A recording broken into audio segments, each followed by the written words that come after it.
All right, so welcome everyone to today's pre-consultation webinar focused on improvements to the drug reimbursement review process.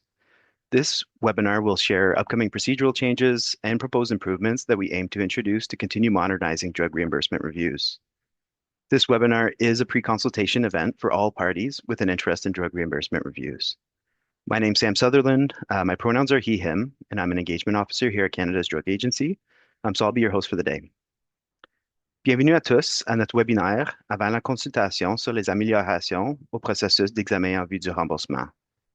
Notre équipe présentera des modifications à venir aux procédures et des propositions d'amélioration que nous souhaitons mettre en œuvre. Je m'appelle Sam Sutherland, mes pronoms sont il, lui et je suis un agent d'engagement.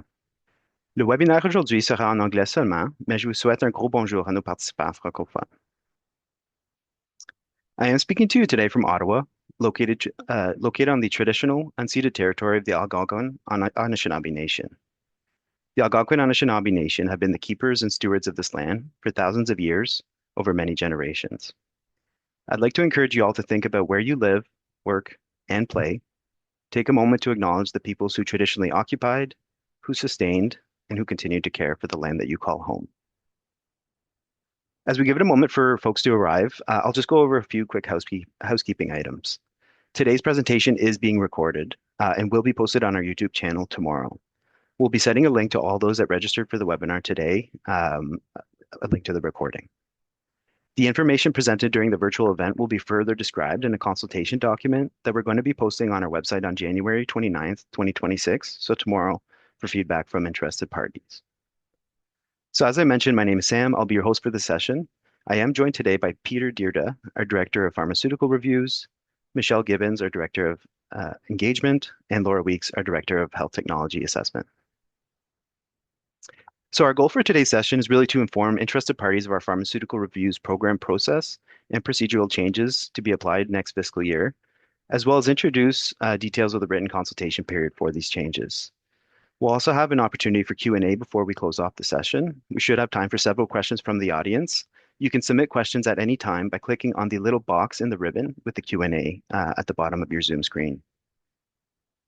In terms of flow, we'll be starting with some brief level setting and talk about Canada's Drug Agency and drug reimbursement reviews. And we'll provide a short review of last year's changes. We'll share some upcoming updates for this year in 2026. And finally, we'll wrap it up with the Q&A. So with that, I'll just pass it back over to Peter Dyrda, our Director of Pharmaceutical Reviews. He's going to kick us off about details about Canada's Drug Agency and drug reimbursement reviews. Over to you, Peter. Thanks, Sam. Hello, everyone. Hello to all of you dialing in from coast to coast. I see we're just at the top of the hour here, and folks are trickling in. So we'll spend the first few minutes talking a little bit about just who we are and what our drug reimbursement programs are all about. And hopefully that'll give folks some time to shuffle into their virtual seats. Now, if you're dialing into this webinar, you're likely already fairly familiar with who we are and what our role is across the drug reimbursement continuum, but we thought, this would be a good opportunity for a bit of a brief refresher, just to ground everyone on our drug reviews program before we start talking about some of the reforms that we've been up to and some that we have planned for this upcoming year. So there's going to be a lot of diagrams and schematics today, and so this is our first. This slide really outlines the continuum of drug reimbursement, beginning with regulatory review at Health Canada, to health technology assessment, or HTA, and that's us, to price negotiations at PCPA, and finally to formulary listing at the various publicly funded drug plans. Now, the HTA process in Canada really sits at the critical juncture between regulatory approval and funding by public drug plans. This process influences patient access to treatments as we really provide recommendations to payers, which are non-binding, to either reimburse a drug or to not reimburse a drug. And we also provide criteria or conditions to inform payers on how to implement the formulary listing of a drug should the recommendation be positive. So Some examples of this, we may provide direction on the criteria for initiating a therapy, such as the patient population that's in scope, or we might suggest conditions around price discounts in order to bring a drug's cost within a range that demonstrates good value for the system. More and more over time, these processes are looking less sequential as we start to see far more overlap between them. And if you look at the schematic, you will start to see sort of a stacking of these boxes on top of each other. Through our Target Zero initiative, we now see 80% or more of new drug reviews beginning before the regulatory review has concluded. We've also seen the introduction of new processes at PCPA, which enable their negotiations to begin prior to our final recommendation being posted online. So we think that all of these efficiencies and us working together across the continuum will meaningfully improve time to access.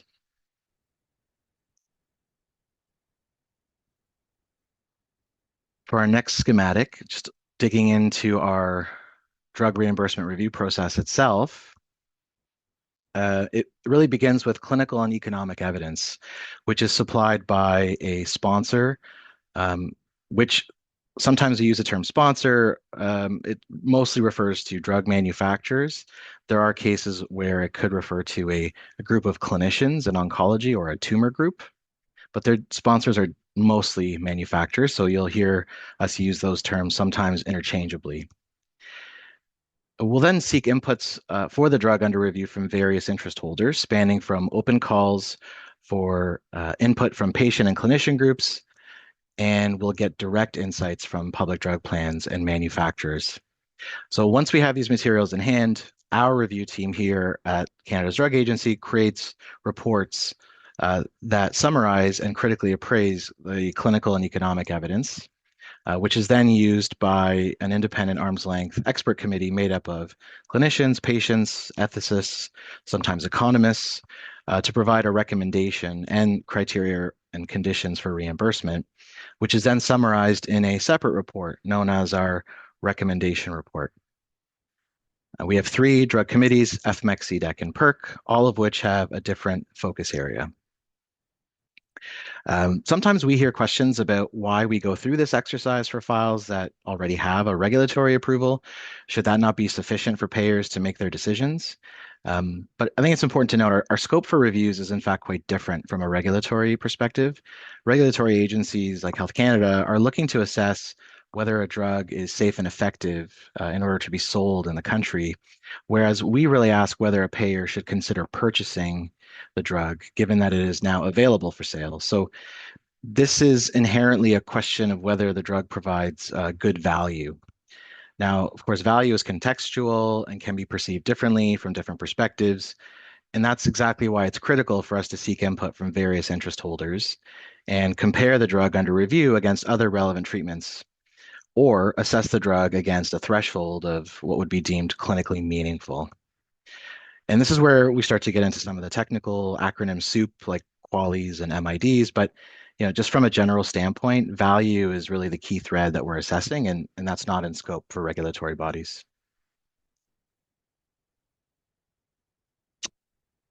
To learn more about what our agency does beyond just drug reviews, I encourage you all to visit our latest strategic plan, which is posted online at that link below. Importantly, it outlines our vision, purpose, guiding principles, and priorities. And when we set out to plan the reforms to our drug reviews program, which we'll be talking about today, we're really doing so guided by this strategic plan. So now I think everyone's rolled in. We can get into some of the reforms. But before we talk about this year, we thought it would be good to do a bit of a review of what we did last year, because some of you might have had the pleasure of being here at this exact same webinar roughly a year ago when we rolled out our first set of comprehensive drug reviews, or drug review process changes, apologies, which then was followed by a written consultation period and a procedural document update prior to implementing. So we're really following sort of the same approach that we did last year. Now, these previous changes have been in force for drugs reviewed as of the October 2025 expert committee meetings for CDEC and PERC. So we've had about 4 months worth of expert committee meetings, or roughly 8 total. So we thought this would be a good opportunity to give an early glimpse of some of the results of the work that came from last year. So as I mentioned, our work is guided by our strategic plan document but the goals for some of our drug program updates were really derived from the strategic plan, and we've captured them here. Um, these were the goals for last year. They remain our goals for this upcoming year. And if we find ourselves here again at another webinar this time next year, I'm not saying we will, but if we do, I suspect we'll be referring back to likely these 3 same goals. And so our goals are really for refreshing our processes and procedures in order to adapt with the changing needs of the environment, focusing on enabling a proportionate approach and being a catalyst for accelerated access across the reimbursement continuum. So for last year, for those who weren't familiar, we had 5 areas of focus. We also have 5 areas of focus for this year. So we looked at taking a proportionate approach to reviews. That was more on the initial review. So we looked at redefining what a complex review was. We expanded some of our tailored reviews. So now there's a bit more clarity for manufacturers when they submit there. We updated our report templates. We looked at focusing our deliberative process through a framework, which I'll show you. We created a new accelerated access pathway, and we introduced a set of checkpoints with manufacturers during our drug review process. So it's difficult to put all of the changes and what we've seen on one slide, but here is an attempt at just sort of looking at sort of 5 key successes based on the changes that we implemented as of this past fiscal year, which would have started in April for CDEC and PERC, but would have been implemented for committee meetings as of October. So if you go from left to right in the diagram, we launched an updated deliberative framework, which I mentioned. It has 5 domains of value, and those are the domains of value that we ask our expert committees to structure their deliberations around. The font is obviously very tiny. You can go online and download this, but they include clinical value, unmet clinical need, social and ethical considerations, economic considerations, and impacts on health systems. Moving on, this framework flows really well into our reports, particularly our recommendation report. So we've updated our templates to try to improve their readability, meaning they're significantly briefer, and try to be more transparent as we now organize our discussion points around those 5 deliberative domains. We do other things like include vote counts of the committee. We're using visuals for some of our pricing recommendations, which is what I've shown here in the graph that looks a little bit like from the green, white, and red. So, if you haven't had a chance to see some of these changes yet, I really encourage you to download or open up a recent recommendation that we've posted online and take a look and let us know what you think. The next success was around launching a new pathway for accelerated access, which is the PACES pathway, which is really for simple low-risk drugs.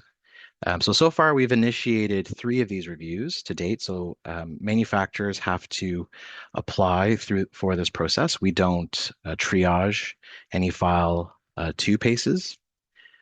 We've completed 1. There's 2 active, and that's Nubeqa for prostate cancer. And I mention this because this drug was recently featured in the news as one that was accelerated through the FAST program.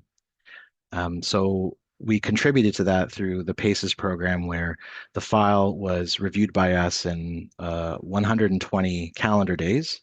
And then PCPA took that file and were able to negotiate it in just under 5 weeks from our final recommendation, which cut the average timelines by over half versus another typical oncology drug. So really excited about the potential of the PACES program in helping be that catalyst for accelerated access. We move to the next one. It's really about the societal perspective and our economic models for a subset of complex reviews. So we've been piloting this for a while, um, where we're really looking at going beyond capturing the value of drugs in the health system alone and incorporating costs from other important areas. One example is caregiver burden of illness or productivity. So that work is ongoing. We're also really excited about the introduction of persons with lived experience, or PWLEs. Might be a new acronym you might hear us use, one of many, unfortunately, that we have. But we've been applying this to our complex reviews, or a subset of them, where people with experience with the disease, for the drug under review and the condition under review, are invited to present their story actually directly to the expert committees. So they are invited to join the Zoom call where they have an opportunity to talk about some of the insights and things that our committee should be thinking about before they begin their deliberation. And we know that our committees have really received this very positively. We've done about 5 of these presentations so far.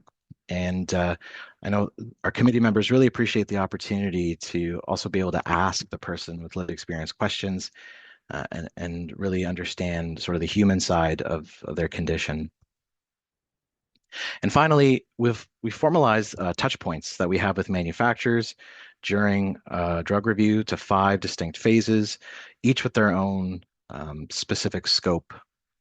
So since we've introduced these checkpoints, we've held 38 evidence presentation meetings, 10 in-review meetings, and 1 post-recommendation meeting. And these are formalized and available to all manufacturers. And so really just making sure that all manufacturers have the opportunity to request these, in addition to what we were doing previously around pre-submission meetings.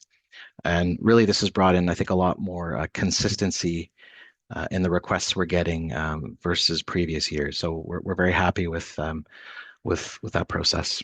So that's a bit of our year in review. Now, sort of, I guess the main event is really talking about the updates for this year. So we're really looking at walking you through some updates that we're planning going forward, which will then, as Sam mentioned at the beginning, but for those of you who may not have been dialed in yet, all of the changes we're going to talk about today and more will be summarized in an actual written document that will be posted tomorrow. And that'll also open us up for a month of written consultation. So there'll be more details again at the end, but stay tuned. So just like last year, we're looking at the same goals. So adapting with the changing needs of the environment, enabling a proportionate approach, being a catalyst for accelerated access. So that's the same. Our 5 areas of focus are a little bit different from last year, but they all sort of fit within those goals. So proportionate reviews return again, but last year we focused on those initial submissions, whereas now we're looking to refresh some of our resubmissions and reconsideration processes, which are sort of downstream of them. We're looking at the predictability of our timelines. So, and that's across all of our review types. We're matching some of the transparency work that we've been innovating and trialing at our FMEC committee, which we'll get into a little bit. And then Michelle will talk about some great work we've been doing on engagement, particularly around our input templates and some of the things that we're going to be trialing in the future.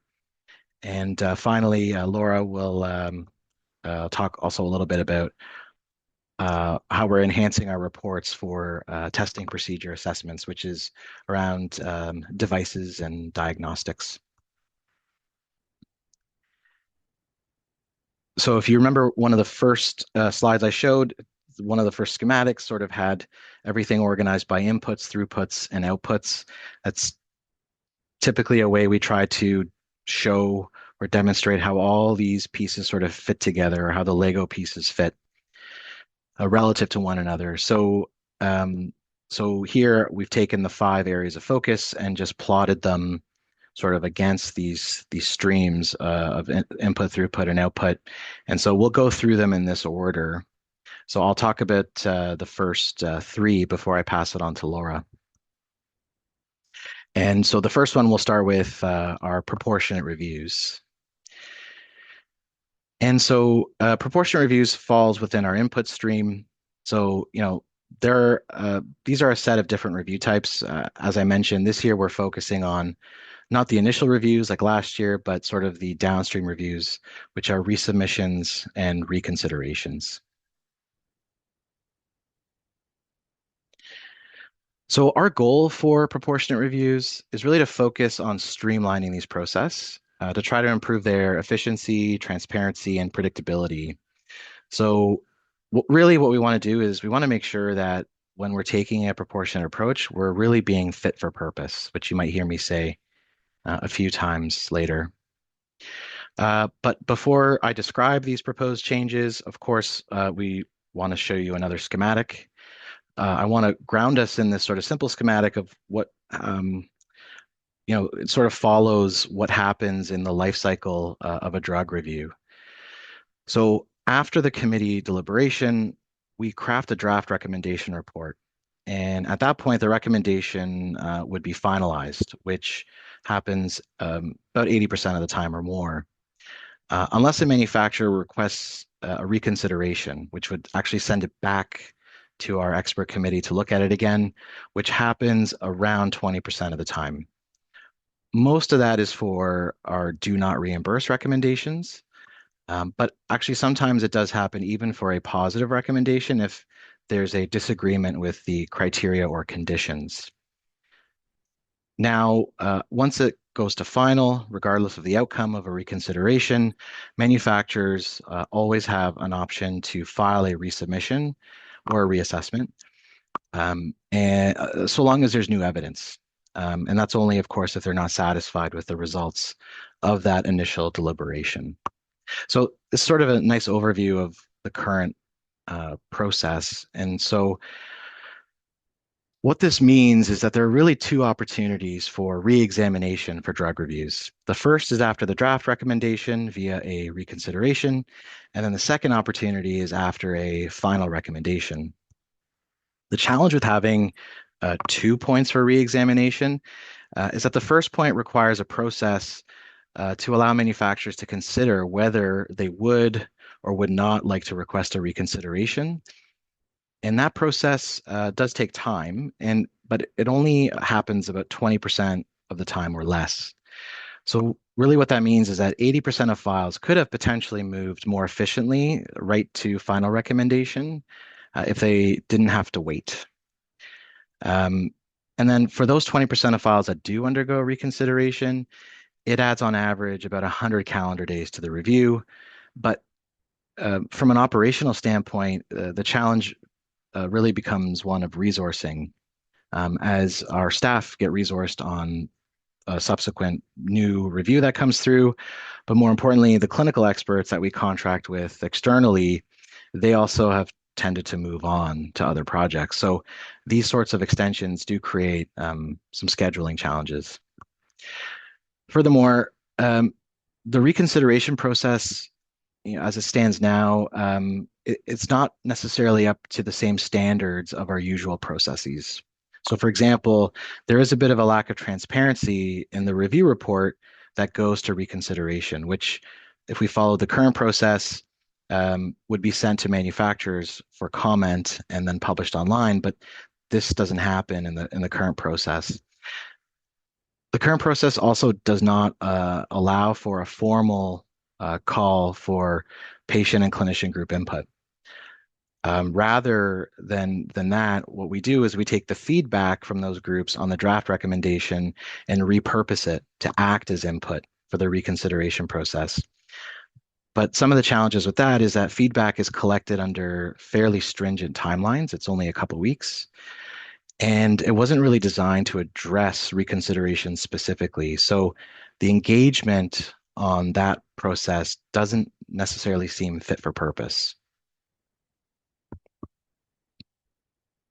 So here's what we're proposing. Rather than 2 points of reexamination, we'd like to move to 1 point of reexamination, and that's after the final recommendation. So at this point, manufacturers now would have 3 pathways to reexamine the initial deliberation.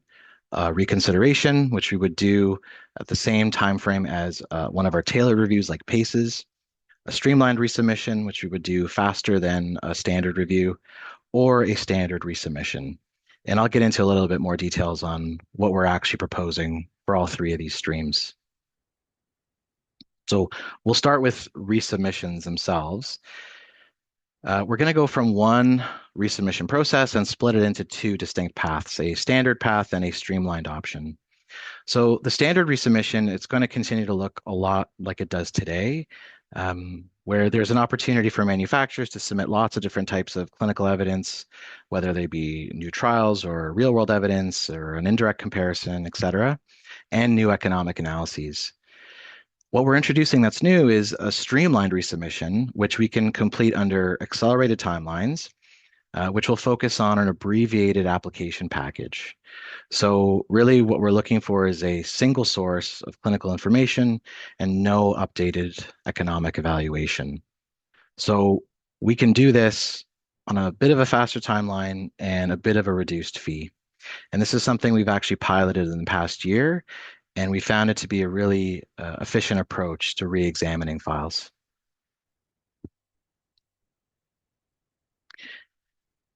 In terms of now reconsiderations, there's perhaps a bit more change here. Based on some of the challenges I've described in the previous slide, surrounding predictability, transparency, and engagement, we're proposing that we reform the reconsideration process to look a lot more like our standard reviews. So what does that mean? So now we'll address each request for reconsideration as a new project rather than an extension of the initial project. Unlike the current process where we slot a reconsideration on the next available meeting agenda, giving priority to those initial reviews, this new process will have equal weight and put reconsiderations on the agenda following a predictable project schedule. We'll not assess any new evidence during a reconsideration because it really is intended to re-examine whatever evidence the committee deliberated upon initially.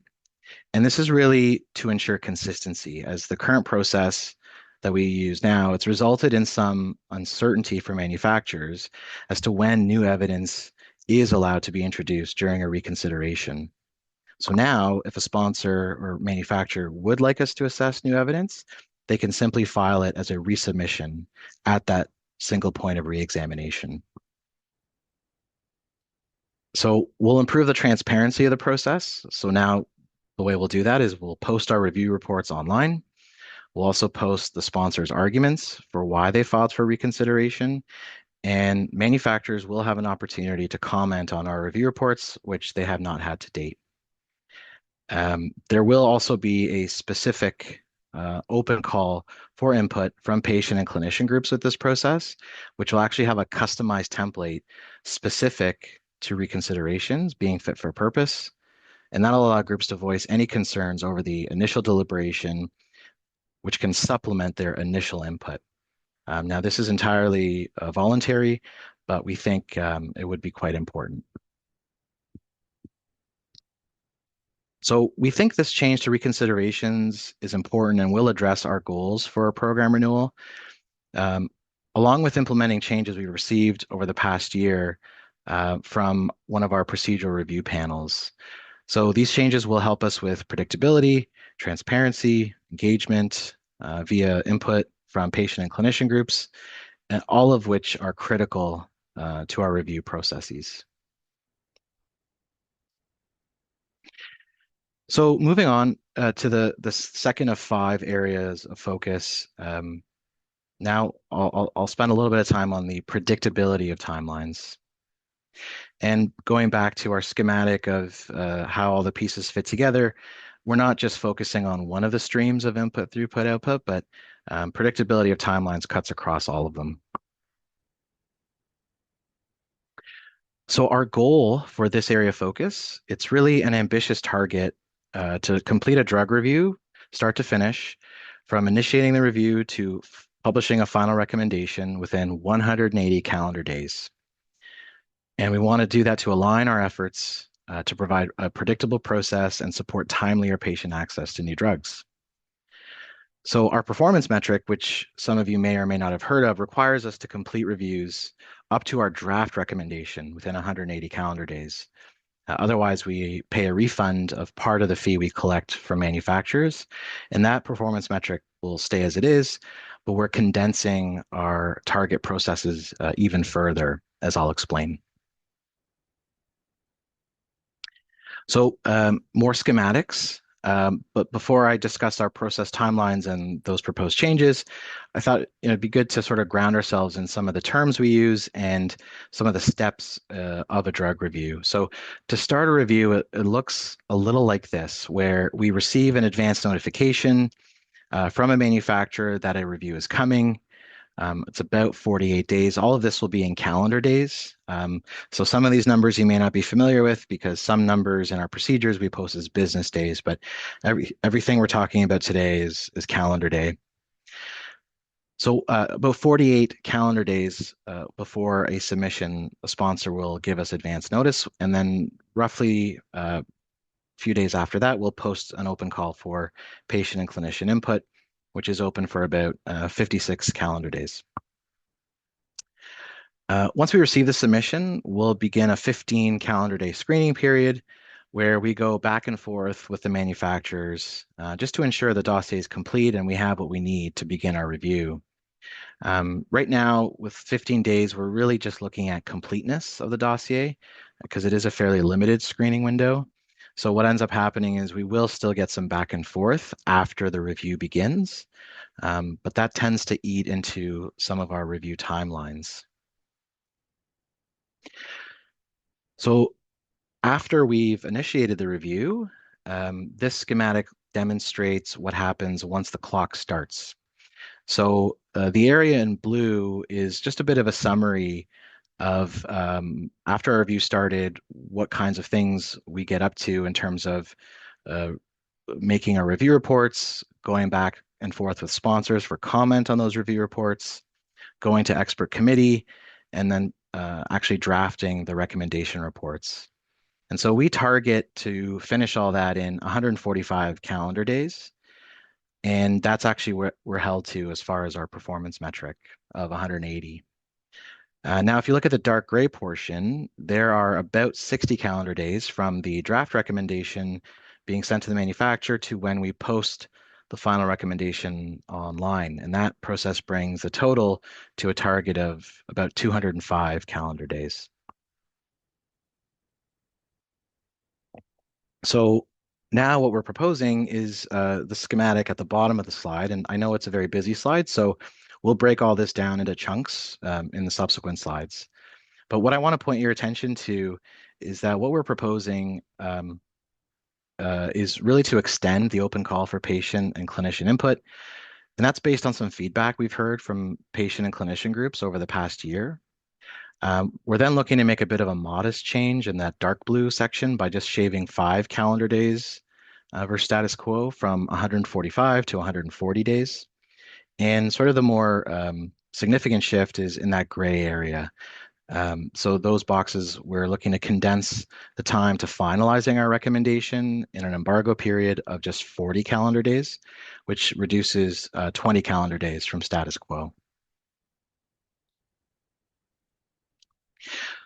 So going back to how we start our process, we are proposing essentially a longer runway to initiate files, which lets us do a few things. It helps us improve predictability of what's coming. It gives a longer time frame for patient and clinician groups to provide their input. And it also, by extending our screening period from 15 to 30 days, it gives us a bit of an opportunity to actually get into the manufacturer's submission, which would actually, we think, move some of that back and forth that's currently happening during active reviews and actually bring that up into the screening period, which should be beneficial to all.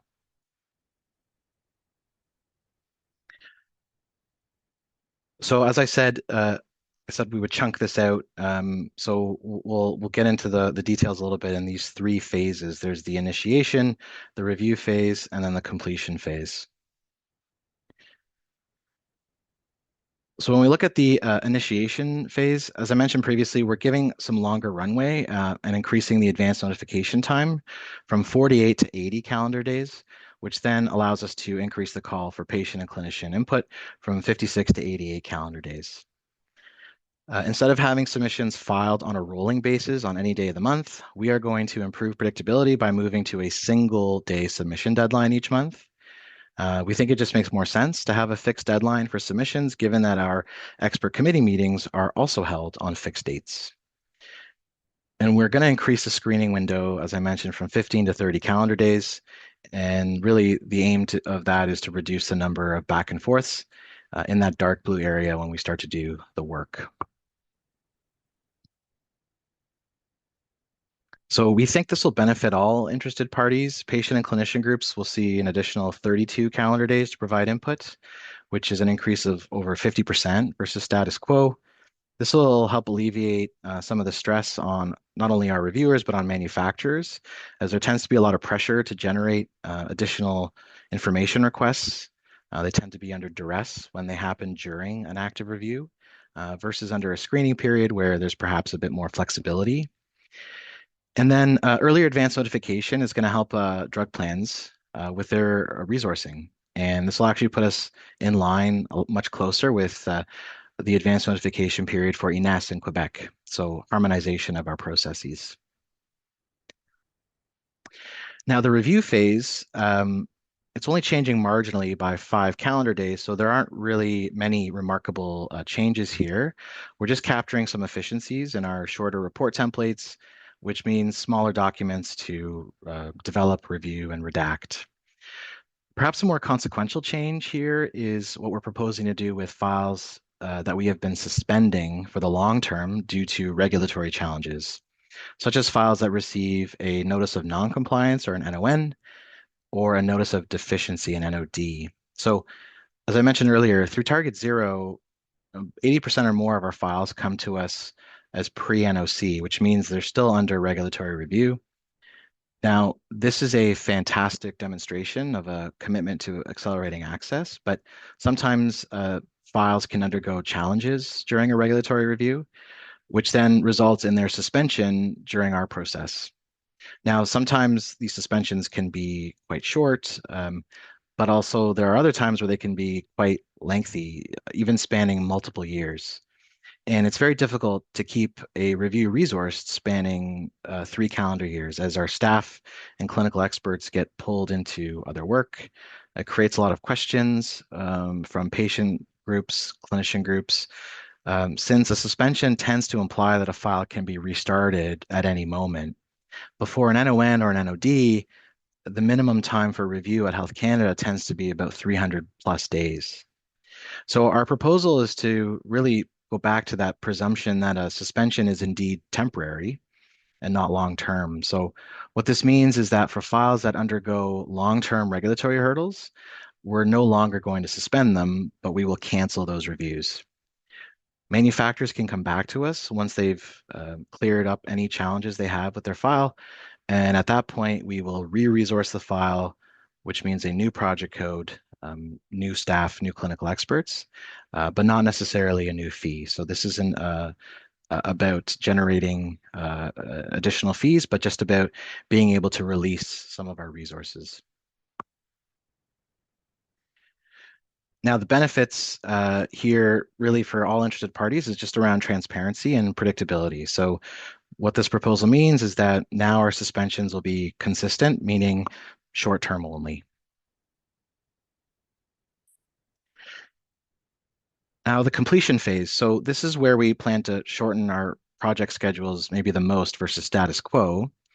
To accomplish this, we're going to move to only publicly posting one set of recommendations versus 2 sets as we currently do, a draft and a final. So what we're going to do is address any minor revisions or editorial changes requested by manufacturers and drug plans during a brief embargo period. Any major revision requests will require a reconsideration, as I talked about in the previous section, which will need to be requested during the embargo period and will be posted online after the final recommendation goes on our website. We're going to continue to collect feedback from the public on our recommendation. The main difference being that this feedback will now be collected on the final recommendation and not the draft, and we are going to extend the time period to do so. The benefits of extending our feedback period means that patient and clinician groups will no longer have to be in a rush to get it in. We've heard that over the past year that the short timelines for providing feedback has actually been a barrier for some groups from participating. We also think that moving to an embargo period will just create a more efficient process for collecting and implementing those minor revisions or editorial changes without necessarily making or giving less time to manufacturers or drug plans. So we're really giving them the same amount of time to sort of collect their thoughts and come back to us. So before we move on to the next topic, just wanted to circle back on sort of these engagement concepts, as we find that the similarity of these terms means that sometimes they're used interchangeably. And what I mean by that is input and feedback. But there is a distinct difference between the two, which I've tried to demonstrate in this schematic. So the opportunity for patient and clinician groups to provide their insights directly to our expert committees is through the input process. That's where we collect and summarize the input, and it's provided to the committees and deliberated upon before they reach their recommendation. We understand that capacity challenges that patient clinician groups face, and that we know that your input is critical to our process, and that's why we've extended the time for the call for input by over 50%. Now, the intent of feedback, as demonstrated in this schematic with the arrow, is to capture the thoughts of patient and clinician groups after the recommendation's been reached. It is important for groups who have taken the significant time to give us input to be able to voice their opinions on how the process concluded. And while we currently collect and post feedback on a draft recommendation on our website, there is no formal process to bring that feedback back to our expert committee for deliberation unless the manufacturer formally requests reconsideration. But this feedback process was never intended to act as a formal input in a review process. So therefore, we will be now introducing a formal input opportunity to the reconsideration process to really enhance the impact of early insights and support committee deliberations. By focusing these opportunities at the points in the process where they can be most meaningfully considered, we aim to ensure that contributions from patients and clinicians continue to add value and that their time and contributions are used in the most impactful and efficient way. So for my third area of focus and my last one before I hand it over to Laura, we're proposing to align some of the transparency work across our committees. So for those who are following this schematic, we're now moving on to the throughput pathway. So our goal is really to harmonize the level of transparency that we use at FMEC with what we're currently doing at PERC and CDEC. So just to quickly ground ourselves in this area of focus, we just want to remind everyone what FMEC is. It's our Formulary Management Expert Committee, and this became permanent this past summer. And it's really where we go to test and learn different approaches to health technology assessment before we bring them forward to PERC and CDEC, as outlined by our guiding principles found in our strategic plan. So for this year's proposal, we'd like to extend the participation of persons with lived experience and their accompanying patient groups at our expert committee meetings, which, as a reminder, is done for some complex reviews at PERC and CDEC. So currently, we begin with a PWLE presentation, and then they are asked to leave. And along with the accompanying patient group, which means we move to what we call an in-camera session immediately after. However, now to align with FMEC, we'd like to invite that person with lived experience and their accompanying patient group to stay longer and observe the presentation of the clinical and economic evidence before we go in camera. So we think this additional sort of disclosure of members of the public in our expert committee deliberation signals our commitment to transparency and integrity, and we'll continue to try other ways of addressing transparency and integrity at FMEC into the future. And hopefully we'd bring those to PERC and CDEC down the road. So I'll hand the mic over now to my colleague, Laura Weeks, who, as Sam mentioned, is our Director of HTA on our Health Technologies and Systems team. Thanks very much, Peter. And next slide, please.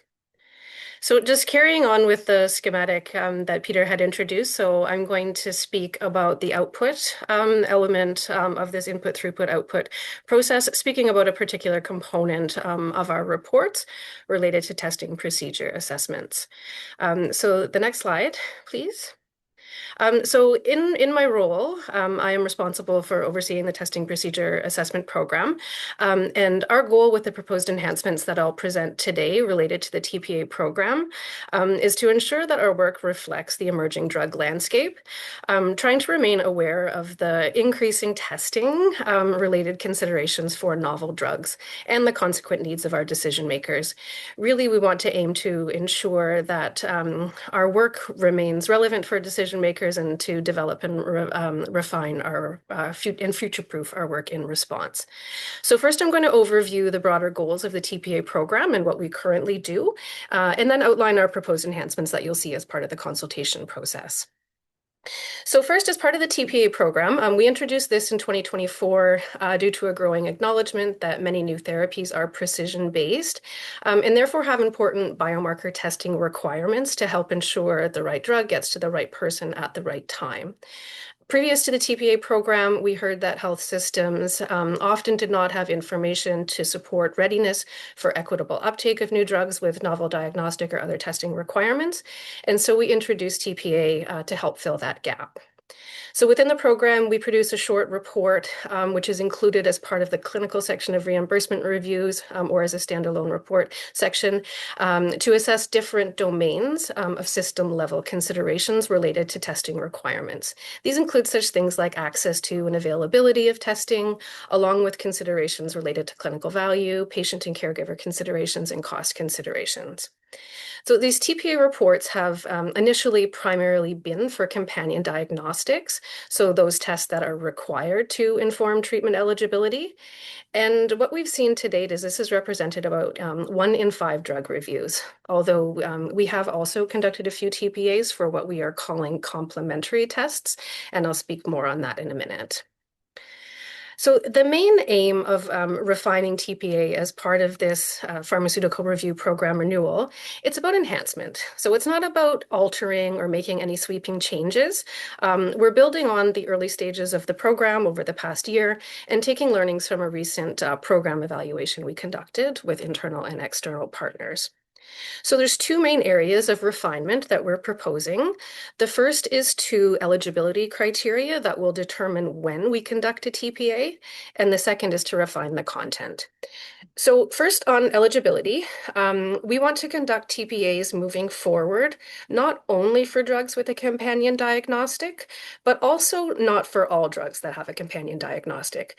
What we want to do is focus our work on those drugs for where we expect there might be the biggest health system impacts and where some readiness work or conversations may need to take place to support uptake. So to this end, we're proposing to refine the scope to include companion diagnostics, of course, so to continue to include companion diagnostics, and also what we are calling complementary tests. So these would be tests that inform a part of the clinical pathway, but are not necessarily required as part of the product monograph.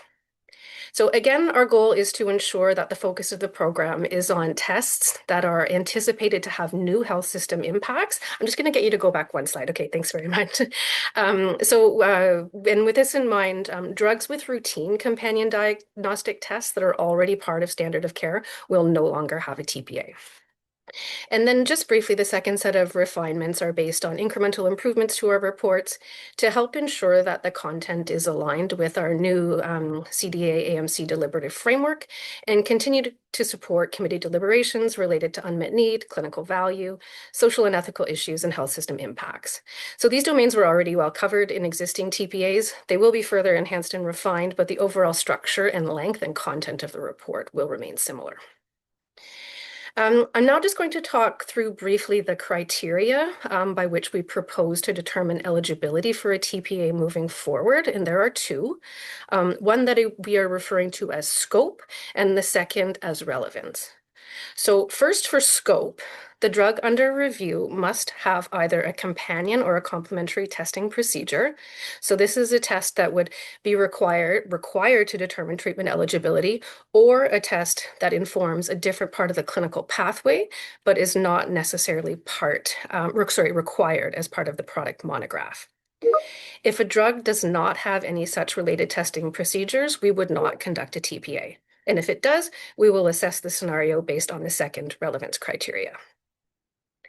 So to assess relevance, we'll be asking whether the test poses any potentially new health system impacts, and we've defined three scenarios that would guide this assessment.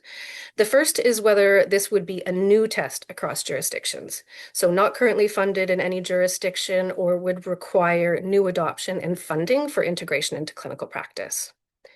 The second is where a test may be available and funded in some jurisdictions, but not all.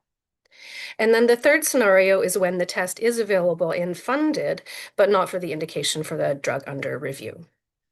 So if both the scope and relevance criteria are met, we would conduct a TPA, and if not, we would not conduct a TPA. The last thing that I did want to note is what you will see as part of the upcoming consultations is that there will be slightly different submission requirements for the different scenarios presented here, specifically the pharmacoeconomic requirements to ensure that the scenario analyses capture the incremental costs anticipated with the adopting the associated testing under a particular scenario. So that is it from me, and I'll pass it on to Michelle Gibbens, Director of Engagement. Thanks very much, Laura. As Peter's already highlighted, patient and clinician group input is a very important part of the overall drug reimbursement review process. And as the image on this slide shows, the same image you've seen throughout the presentation today, that call for and submission of patient and clinician group input occurs up front in the review process so that this important sources of information on patient and clinician perspectives and experiences is available to inform all phases of the review. And as you may be aware, last year in 2025, we initiated work to explore opportunities to evolve the patient and clinician group input processes. Over time, we had heard from patient and clinician groups who had shared their feedback on their experience with submitting group input. So we had some initial signals from what we had already heard from groups about opportunities to inform how we should evolve patient and clinician group input. Then through an engagement with patients and clinicians over the course of last spring and summer, we validated these improvement objectives and gathered additional feedback and suggestions for how to evolve and improve. We'd like to reiterate our thanks today to the many groups and individuals who took the time to share their very important and helpful feedback and ideas with us through this engagement process.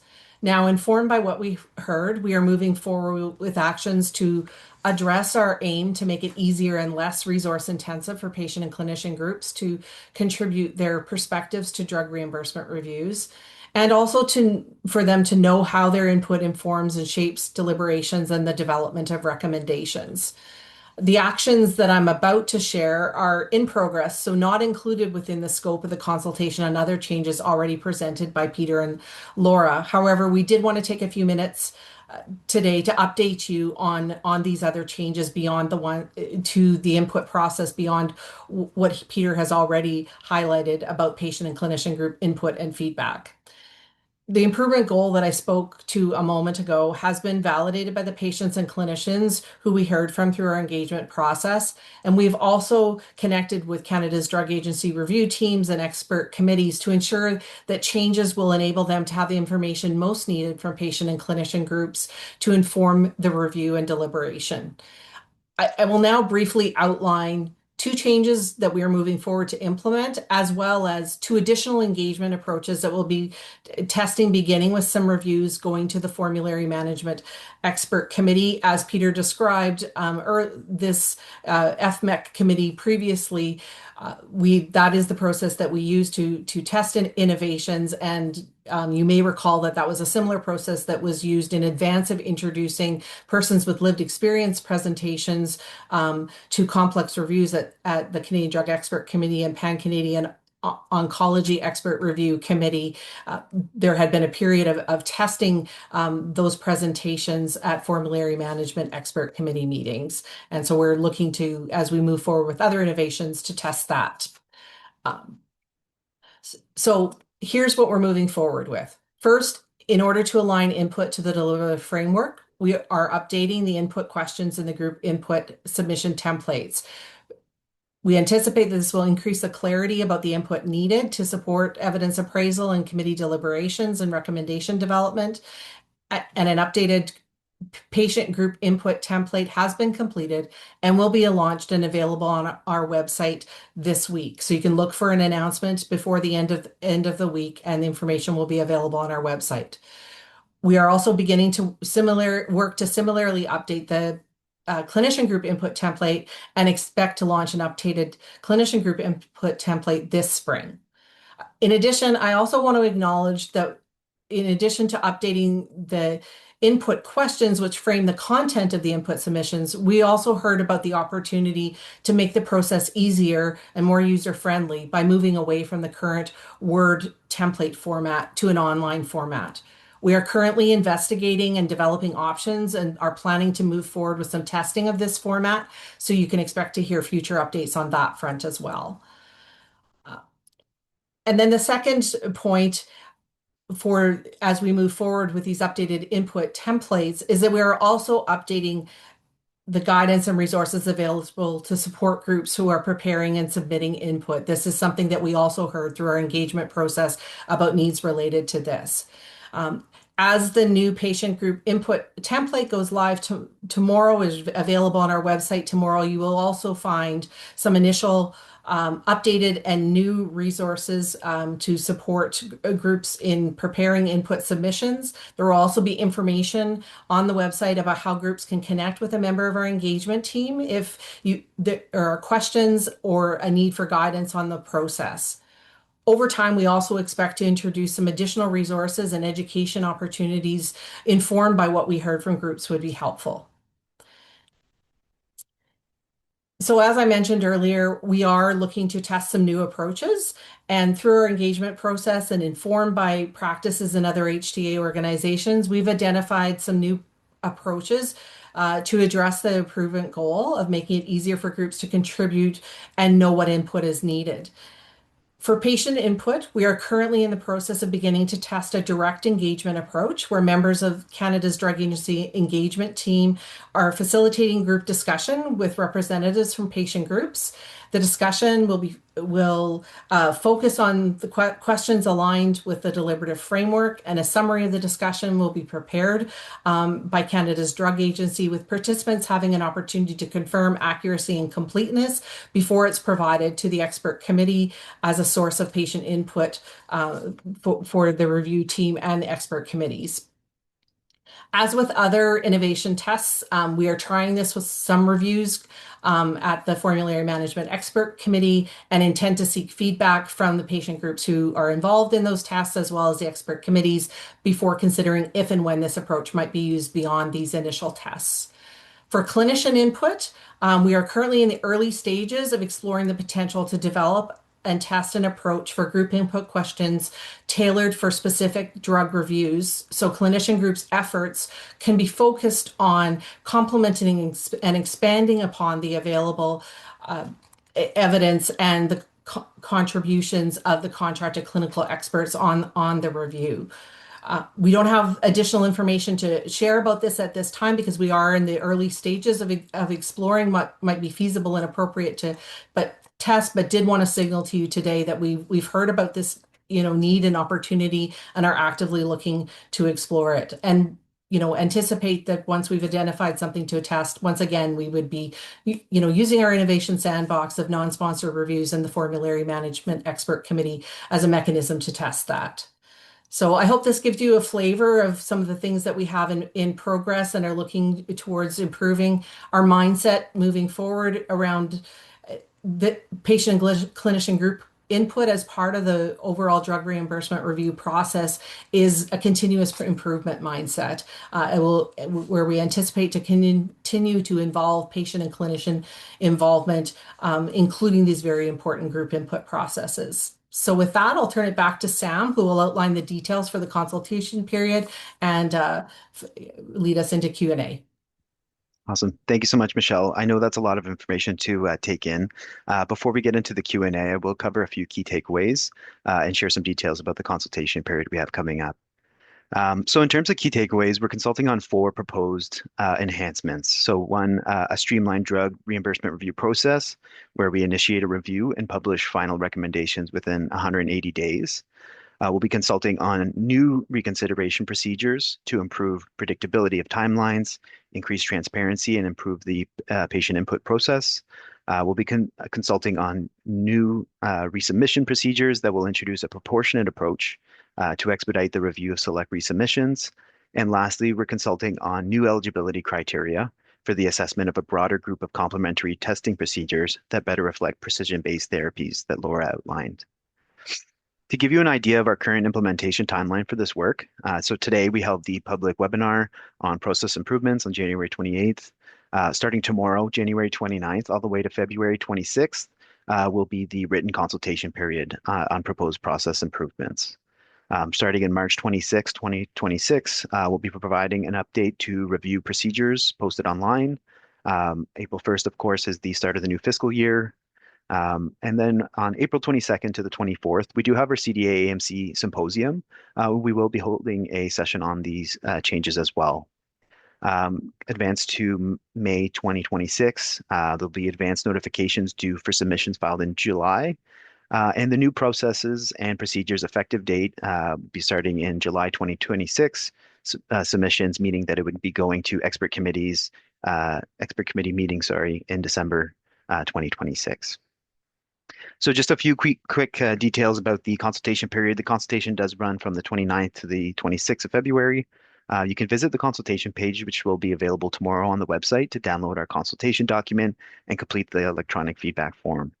The consultation document includes proposed changes open for consultation in Section 1 and procedural updates not for consultation, but that will be applied to applications targeting December 2026 expert committee meetings onwards, and that will be in Section 2. If you have any questions at all, you can submit consultation-related questions via our Contact Us webpage. You can select drug reimbursement reviews as the subject, and we'll get back to you as soon as possible. Of note, you are welcome to respond to all the sections of this consultation or only the ones most relevant to you or your organization as well. For patient groups, you may have further questions about how this might impact your work moving forward. We are offering an opportunity to join us for a patient group focus session to further clarify how the proposed improvements may impact the reimbursement review process and your input. This event will be especially relevant to patient groups that contribute patient group input and feedback.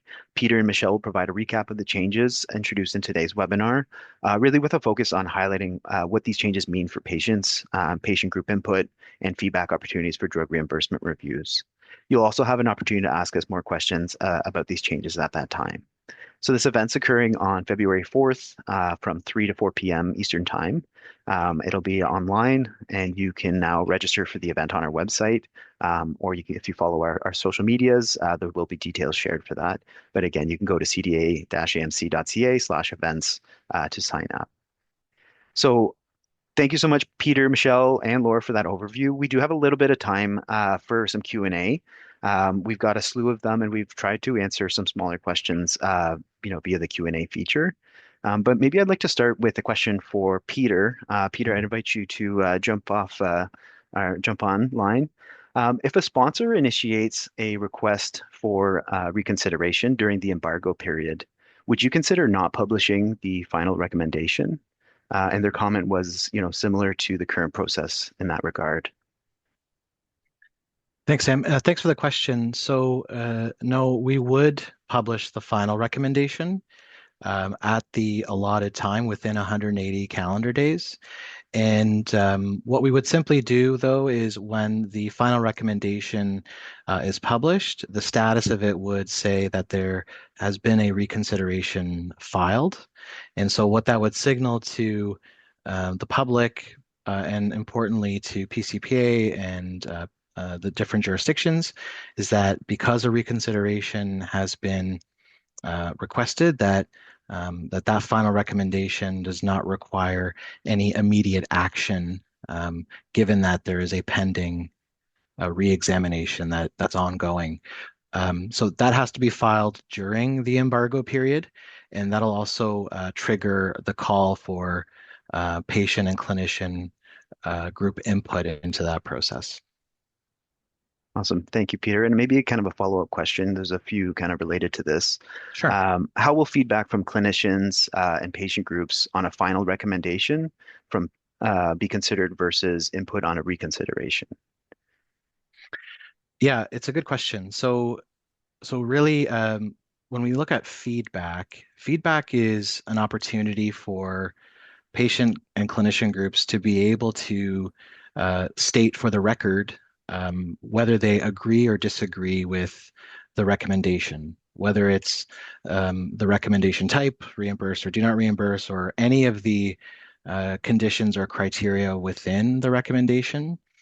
And so that we will collect for every final recommendation because we think it is important for the record and posterity that those groups who took the time to provide input are able to have their say on how they felt the committee concluded. And we'll continue to post that feedback on our project page right next to the final recommendation. So that will continue. However, the call for input on a reconsideration will actually be quite different. So it will actually be a tailored template for a reconsideration where patient and clinician groups will be able to provide us with what they think specifically about each of the deliberative domains. And they'll be able to comment on some of their initial input and how they feel that it was interpreted. And that would go directly to the committee for their deliberation during the reconsideration process. So there's more time. So they'll have 35 business days instead of 10 business days as we currently have. It'll be summarized in our reports. It'll be posted online. So it's really formalized and we'll be sort of applying input for reconsiderations, just like we do for sort of a standard or complex review. Awesome. Thank you so much, Peter. Now, everyone, just acknowledging that, we have a slew of questions coming in. If we don't get to your question today, we'd invite you to reach out to us. We also hope that the consultation document posted tomorrow will have a little bit more comprehensive details that might answer some of your questions. Or again, if you're a part of a patient group, we'd invite you to join us for our session next week. Peter, there's a lot of questions coming for you, so maybe I'll keep you on the hot seat here.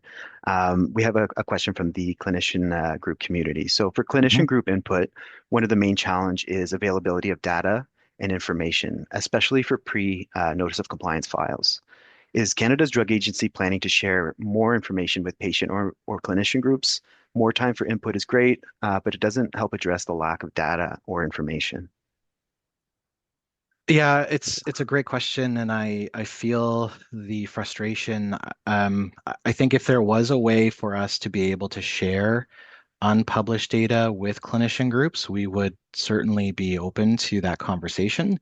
I think, unfortunately, we are bound by some of our confidentiality guidance that we sign with manufacturers. And so long as those hold, we are bound to those and unable to post data for public consumption.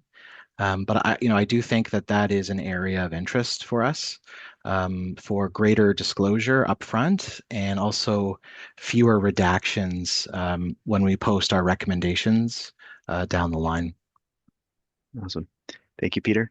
And one question on the embargoed recommendation. So will the embargoed recommendation be shared with the Pan-Canadian Pharmaceutical Alliance, or the PCPA, to kickstart the next step rather than having to wait until this publication itself? Yeah, it's a great question. So actually, our process or how we interact with payers is and PCPA is not really changing. So in our current process, the payers have access to our draft recommendations, and so the draft recommendation within an embargo period would be no different. They would continue to have access to that. And as I mentioned earlier, I think with some of the newer processes that they've rolled out in terms of beginning their negotiations simultaneous to our reviews, they'll continue to have the opportunity to sort of get those processes started earlier. Awesome. Thank you, Peter.